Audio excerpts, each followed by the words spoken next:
Good day ulit mga tol. Documentary number 531 na tayo. Alright, let's go.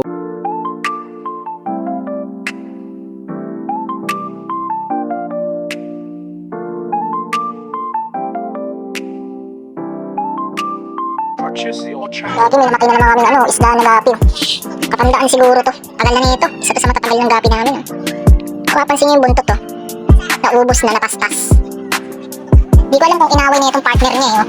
Yung partner niya ito yung babae. Yan. Parang mga anak na yata kaya matapang siguro. Nakinig yun eh.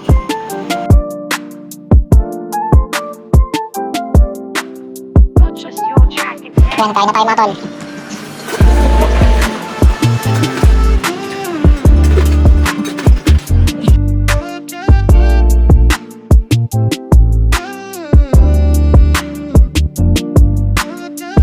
Bibili lang ako sa supermarket.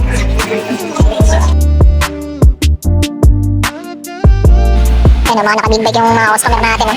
Solid. Naka-big bag sila. Puchat ng leto motor tumatol. Grabe oh. Eh ba isa?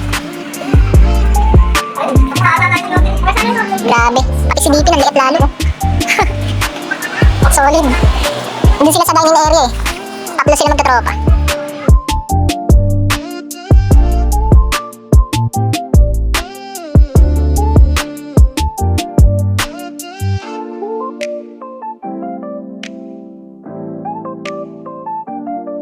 Gagi, pumasok yung aso dito mga tol sa loob oh. Sunod-sunod kasi yung kaputok sa labas eh. Pero mabait to, kaibigan namin tong aso na to. Kaya muna ako tropa. Alright. Diyan ka lang. Safe ka dyan.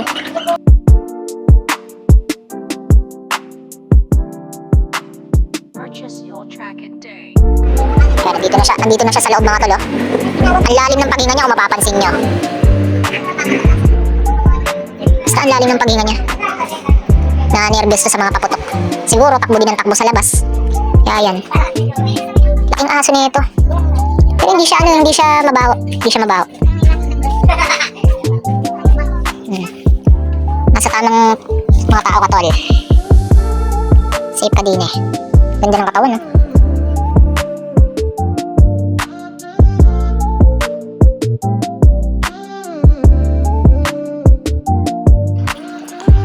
Yan, pinalabas na namin si tropa kasi kakain na kami. Oh. Kaya magsasara na rin kami. Sana may mataguan siya mamaya pag nag-ano no. Makaringin ng mga paputok. Hanggang dito na lang ulit yung document mga tol. Maraming salamat palagi sa itaas. And yung YouTube channel ko kapag gusto nyo bisitahin, click mo lang yung link sa baba ng caption. Peace out.